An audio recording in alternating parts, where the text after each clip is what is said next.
Saran dari saya, jangan kuliah pasca sarjana di Indonesia. Gitu ya. Sekali lagi, jangan kuliah pasca sarjana di Indonesia. Ya, ini saran saja ya, saran. Jangan ada yang baperan atau ada yang apa, wah kenapa kok kamu atau Anda eh, melarang atau tidak membolehkan adik-adik ataupun orang Indonesia untuk kuliah di kampus-kampus di Indonesia, di negaranya sendiri. Nah, jangan begitu ya. Saya bukan berdebat di sini. Saya ya namanya juga saran. Kita ini di negara yang bebas ya. Kita kebebasan berpendapat itu diatur oleh undang-undang ya. Saya tidak ingin berdebat sebenarnya ya. Saya hanya ingin menyampaikan pendapat saya pribadi.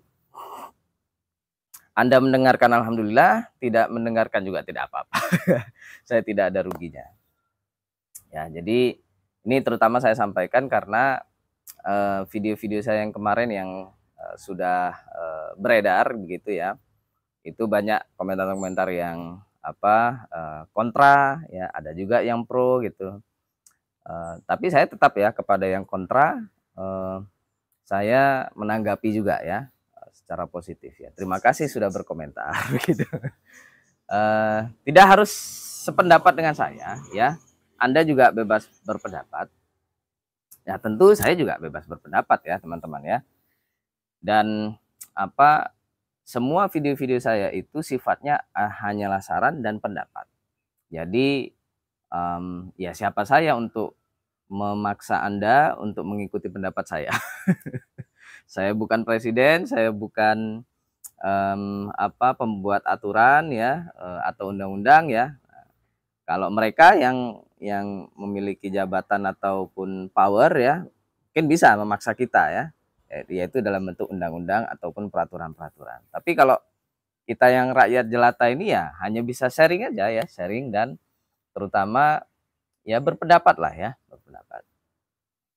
Nah, kenapa saya tidak menyarankan Anda untuk melanjutkan studi, terutama di tingkat S2 maupun S3 ya. Pasca sarjana itu ada S2 ada S3. Ya terutama karena pengalaman saya pribadi teman-teman ya.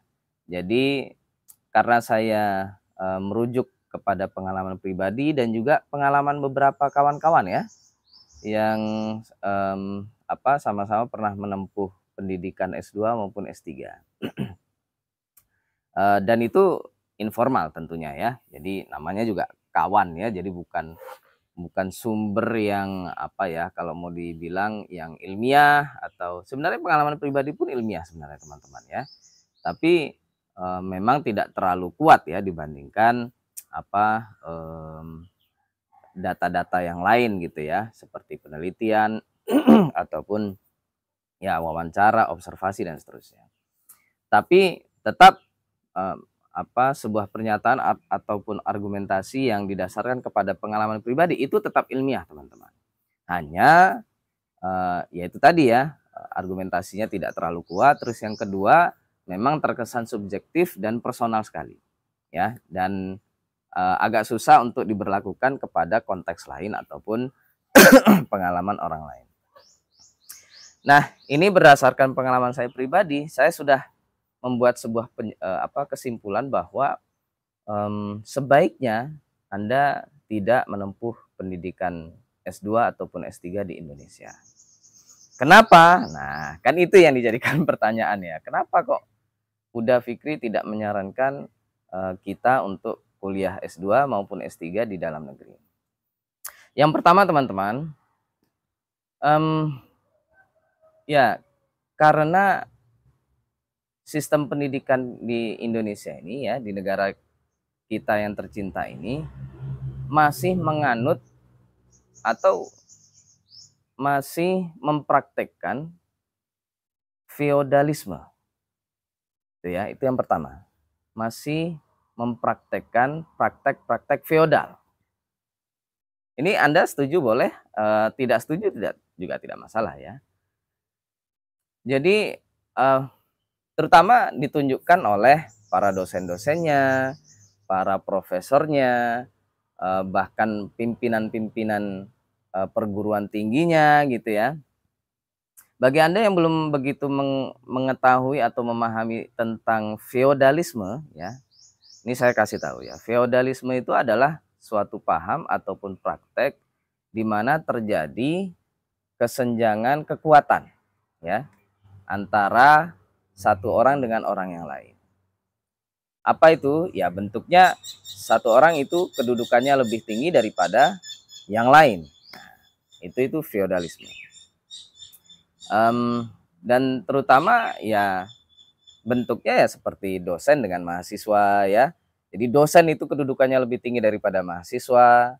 Terus pimpinan perguruan tinggi itu otomatis juga lebih tinggi daripada mahasiswa. Nah, itu salah satu bentuk feodalisme dan juga bahasa lainnya juga power relation ya. Jadi hubungan power ya, kekuatan. Yang satu lebih tinggi daripada yang lain. Nah, itu masih terjadi terutama berdasarkan pengalaman saya pribadi ya. Dan saya terutama merasakannya ketika S3 ya. Ketika S2 pun juga itu terjadi, tapi mungkin tidak terlalu masif ya atau tidak terlalu signifikan gitu ya, praktek feodalnya. Padahal teman-teman, terutama ini ya, ketika saya bilang jangan kuliah S2, S3 di dalam negeri atau di Indonesia, sebaliknya saya menyarankan Anda untuk kuliah di luar negeri. Sebenarnya itu intinya ya, bukan berarti saya melarang Anda untuk kuliah S2 maupun S3, tidak ya. Tapi saya menyarankan ke luar negeri. Kenapa? Ya tentu kebalikannya. Kalau di Indonesia itu masih menganut feodalisme, di luar negeri itu sangat demokratis, teman-teman.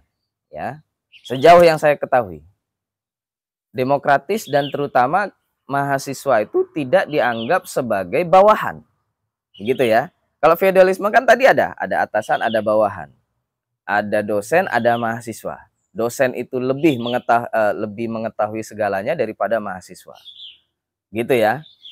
Sementara di luar negeri tidak, ya. Pengetahuan itu sangat relatif ya.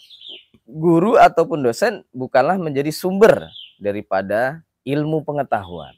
Sehingga ketika dia melakukan sebuah tindakan feodal ya, berupa kamu itu nggak tahu apa-apa, saya lebih tahu daripada kamu, pengalaman saya lebih banyak, itu tidak mungkin terjadi ya, terutama di luar negeri ya, sejauh yang saya ketahui. Di luar negeri itu mahasiswa ataupun siswa dianggap sebagai mitra belajar ya, ya fasilitator ya. Jadi sebenarnya kita secara dokumen ya, secara kurikulum itu sudah disebut sebenarnya. Dosen ataupun guru itu hanya fasilitator. Sebenarnya sudah ada itu di dokumen-dokumen peraturan, kurikulum ya. Tapi sayangnya itu tidak sejauh yang saya lihat tidak diterapkan ya oleh orang-orang ini, oleh dosen ataupun guru.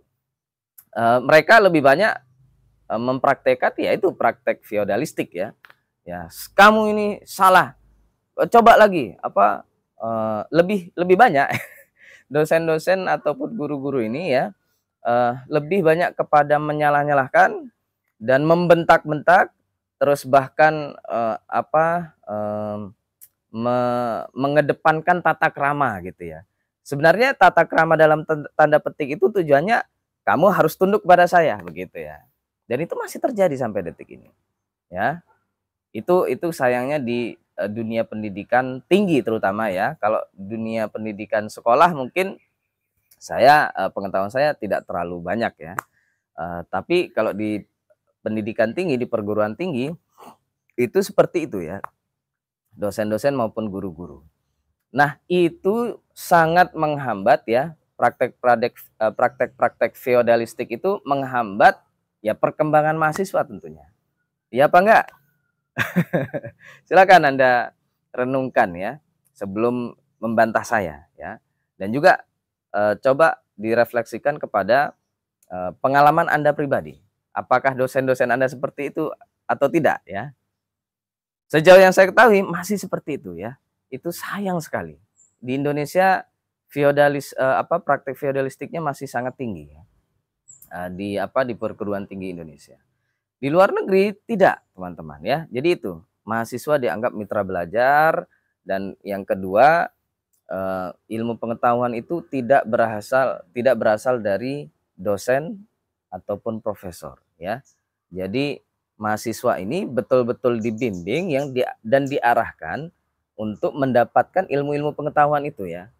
Bahkan di luar negeri sana, mahasiswa itu berhak untuk membantah ketika ada kebenaran-kebenaran yang bisa dipertanggungjawabkan.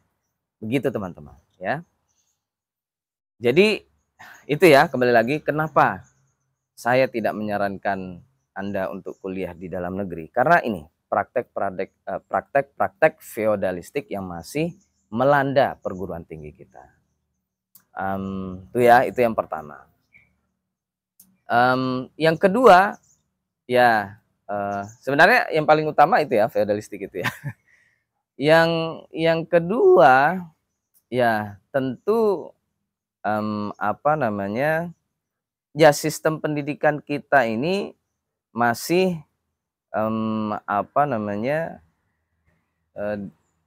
terlalu terpaku kepada administrasi ya, administrasi dan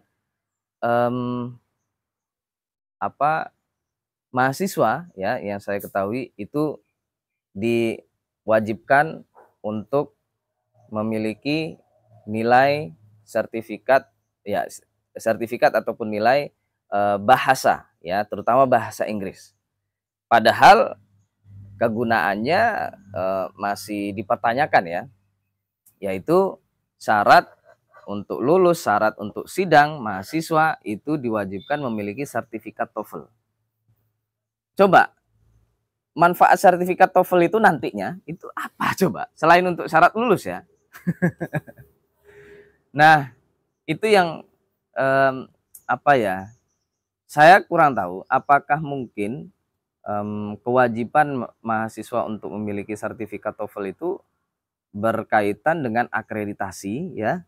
Kalau memang berkaitan dengan akreditasi masih bisa dimaklumi lah. Ya masih boleh gitu. Tapi kok ya terlalu naif ya. Hanya untuk kepentingan akreditasi kampus ataupun program studi, mahasiswa dibebani dengan ya kebijakan-kebijakan ataupun peraturan-peraturan yang tidak logis ya. Ya apa tidak? Coba Anda bayangkan ya. Anda disuruh tes TOEFL ya. Terus ya bukan untuk syarat lulus itu bukan alasan yang bisa diterima oleh akal gitu loh. Kalau yang bisa diterima oleh akal, contoh ya, ini kalau Anda tahu dengan yang disebut dengan tes TOEFL, IELTS ya, dan tes bahasa yang lain itu di antara keperluannya atau kenapa itu dibutuhkan, sebenarnya yang paling utama adalah untuk syarat masuk kuliah. Ya, kemana? Ke kampus-kampus di luar negeri atau di kampus-kampus negara-negara yang berbahasa Inggris gitu. Nah itu masuk logika apa enggak? Masuk kan? Ya, karena Anda akan kuliah ke negara tersebut, artinya Anda kan nanti akan bertemu dengan profesor-profesor ataupun dosen-dosen dari negara tersebut ya, yang tentunya mereka dalam mengajarnya menggunakan bahasa dari negara dia gitu ya, atau terutama bahasa Inggris gitu. Nah, agar Anda paham belajar dengan dia ya, di kampus itu, di negara itu, tentunya kan Anda harus bisa atau menguasai bahasa negara tersebut. Ya kan? Maka untuk menunjukkan kemampuan Anda memahami atau memiliki kemampuan bahasa tersebut, Anda harus menunjukkan kemampuan itu dari tes bahasa itu, begitu loh. Jadi itu awalnya ya. Jadi TOEFL, IELTS itu terutama digunakan untuk syarat masuk kuliah ya ke negara-negara berbahasa Inggris gitu kira-kira. Nah, ini dijadikan syarat untuk lulus. Yang satu itu syarat untuk masuk ke kampus, yang ini syarat untuk keluar kampus. Nah, itu logikanya kemana gitu? Nggak tahu saya, ya. Apakah memang dosen-dosen ataupun pimpinan perguruan tinggi ini logikanya sudah hilang atau bagaimana? Saya kurang tahu ya. Kalau tujuannya untuk mempersiapkan masa depan mereka, boleh ya, tapi jangan dijadikan aturan gitu loh. Jangan dijadikan syarat. Ya kan? Kenapa? Karena nanti ketika dijadikan aturan, dijadikan syarat, akhirnya kan menghambat kelulusan mereka. Begitu ya. Sama seperti UN kemarin ya, ujian nasional. Yang namanya UN ataupun TOEFL itu disebut dengan high stake test ya. Jadi tes yang memiliki resiko tinggi istilahnya gitu ya. Atau yang bisa mengakibatkan suatu hal kepada yang mengerjakan tes itu. Ya, contoh kayak tadi ya, kalau tidak lulus tes tidak bisa masuk kuliah. Kalau tidak lulus tes tidak bisa lulus kuliah, gitu ya. Kalau UN gitu juga, kalau tidak lulus UN ya atau tidak mencapai nilai tertentu tidak bisa masuk tidak lulus atau tidak bisa lanjut ke jenjang pendidikan selanjutnya. Nah, UN saja sudah dihapuskan oleh Mas Nadiem Makarim gitu ya. Nah, ini TOEFL lagi. Aduh. Jadi itulah ya teman-teman ya. Yang kedua ya. Jadi administrasi atau kebijakan-kebijakan administrasi yang dibebankan kepada mahasiswa itu tidak logis di Indonesia itu. Di luar negeri, aduh, cobalah tanya ini ya. Kalau ada Anda yang merupakan lulusan luar negeri S2 ataupun S3, apakah Anda juga diwajibkan tes TOEFL sebagai syarat kelulusan Anda? Ya, sejauh yang saya ketahui tidak ya, tidak ada lagi tes TOEFL. Kalau tes TOEFL ataupun tes IELTS untuk masuk ada ya, karena Anda kan akan kuliah di negara tersebut gitu ya. Tapi kalau untuk bisa lulus tidak ada teman-teman ya di luar negeri sana. Nah, itu yang kedua ya. Jadi Indonesia itu ribet ya dengan administrasi. Guru ya itu diribetkan dengan administrasi. Sehingga apa? Mereka sibuk dengan administrasi, kemampuan utamanya malah tidak diasah sedemikian rupa. Ya, apa ini namanya? Kalau guru ya, kalau mahasiswa ya kemampuan utamanya jadi tidak diasah. Mereka terutama kalau dalam konteks TOEFL ya ataupun tes bahasa itu mereka tiap waktu belajar itu saja. Padahal kompetensi utamanya bukan itu yang diharapkan. Ya, itu yang kedua. Nah, setidaknya dua itulah yang menjadi alasan ya kenapa saya tidak menyarankan Anda untuk kuliah di Indonesia. Ya. Dan yang ketiga, yang mungkin bisa dijadikan pertimbangan ya. Beasiswa ke luar negeri itu sudah sangat banyak sekali ya. Baik beasiswa dari negara kita sendiri ya. Saya juga merupakan penerima beasiswa dari negara Indonesia yaitu LPDP ya. Dan LPDP itu sangat memprioritaskan atau mendorong kita ya bangsa pemuda-pemudi Indonesia ini untuk kuliah ke luar negeri ya.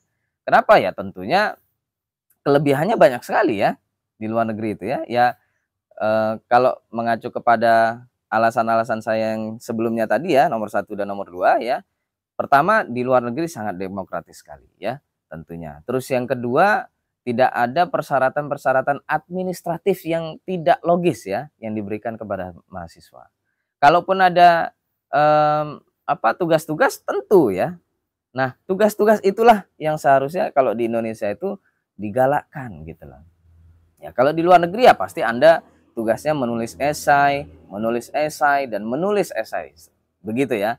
Atau tugas-tugas yang lain yang tentunya berkaitan dengan kompetensi yang diharapkan diharapkan dari perkuliahan Anda Anda miliki gitu ya kompetensi itu. Apa ya, jadi beasiswa-beasiswa itu sudah sangat banyak sekali. Kalau di LPDP ya apa, ada ya, skema untuk ke luar negeri, meskipun memang agak susah. Dan ya tetap berjuang ya, sebelum Anda berhasil ya, atau maksudnya, sebelum akhirnya menentukan kuliah di Indonesia atau di dalam negeri ya, ya kuliah di Indonesia itu jadikan ini aja, cadangan saja. Seperti saya dulu, awalnya ketika S3 itu sebenarnya tujuannya adalah ke Inggris begitu ya teman-teman ya. Nah, terus di Inggris ternyata tidak mendapatkan LOE ya, Letter of Acceptance ya. Akhirnya saya mencoba ke Australia. Australia juga, akhirnya diusahakan bagaimanapun tidak berhasil ya, terutama terkait dengan nilai IELTS ya. Akhirnya, saya, memilih kuliah di dalam negeri ya. Dan itulah, salah satu titik balik ya, di mana saya menyimpulkan jangan kuliah di dalam negeri ya.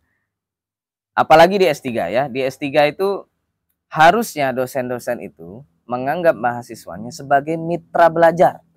Itu yang paling utama. Ini saya sebut ya untuk S3. S3 di luar negeri itu sangat dilayani sekali oleh para profesornya, para staf-staf akademiknya ya. Dari segi fasilitas juga sangat difasilitasi.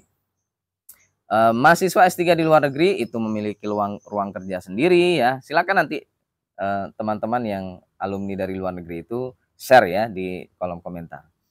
Ada ruang kerja sendiri, ada laptop sendiri, ada komputer sendiri, bahkan beberapa teman yang saya kenal itu komputernya atau layarnya, monitornya ada 2. Nah, itu kan menarik itu ya, sangat difasilitasi mahasiswa S3 ini. Kenapa mahasiswa S3 ini perlu sangat difasilitasi? Karena tujuannya adalah kepada riset ya. Riset itu ya tujuannya perkembangan ilmu pengetahuan. Dan akhirnya nanti ada paten-paten keilmuan gitu ya, yang bisa dikaitkan kepada baik diri mahasiswanya juga alma maternya atau universitasnya, kampusnya.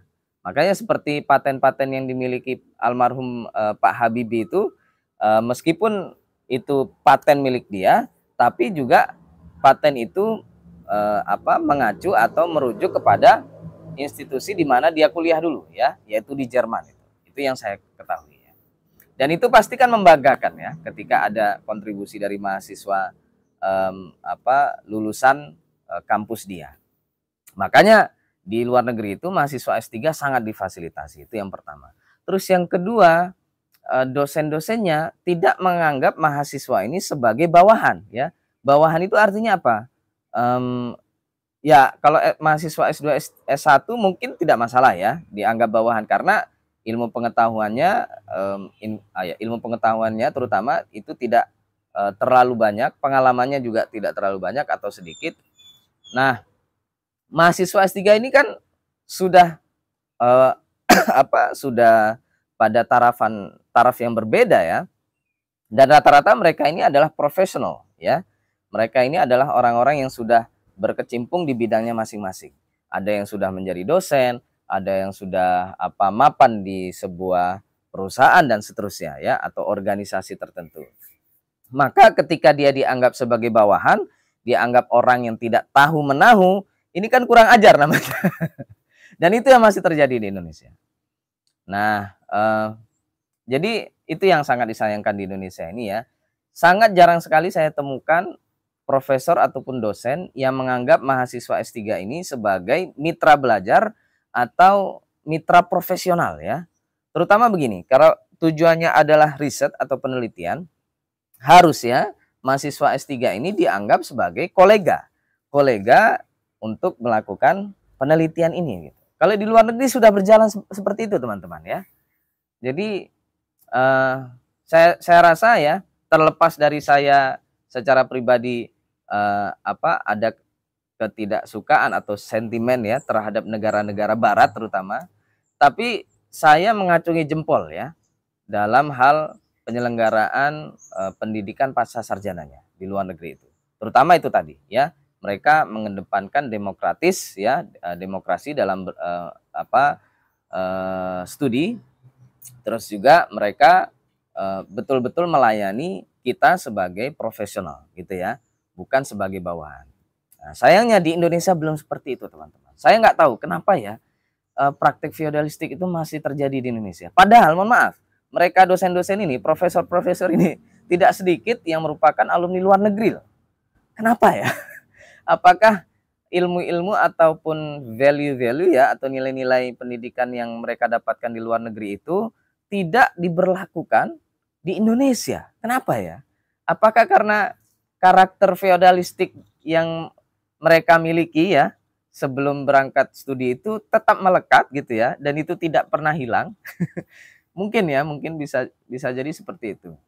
Ya, orang Indonesia sampai kapanpun akan tetap menjadi orang Indonesia. Mungkin seperti itu ya. Yaitu terutama dalam segi feodalistiknya. Itu teman-teman ya, yang saya sayangkan dari penyelenggaraan pendidikan tinggi di Indonesia. Ya.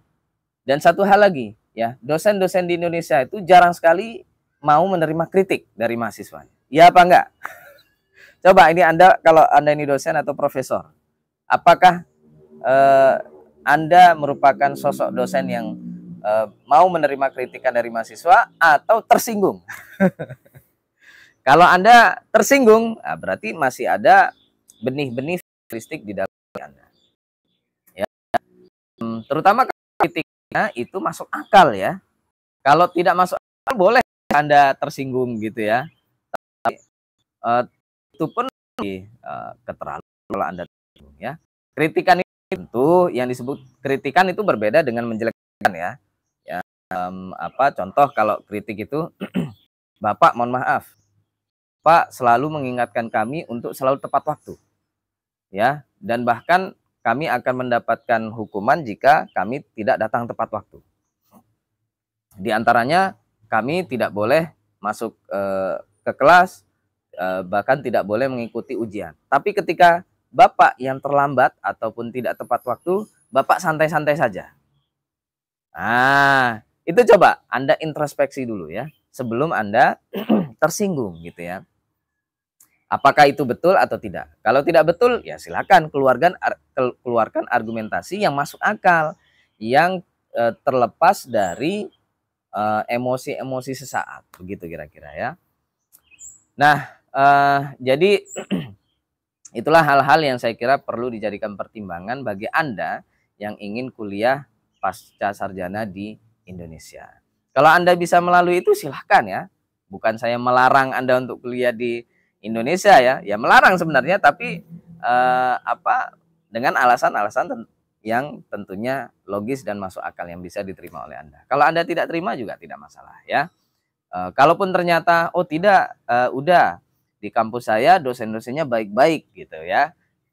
Terus penyelenggaraan pendidikannya sangat profesional dan betul-betul memfasilitasi mahasiswa untuk bisa berkembang, memiliki kompetensi-kompetensi yang seharusnya, dan betul-betul membimbing mahasiswa agar bisa lulus tepat waktu. Seandainya seperti itu ya bagus ya.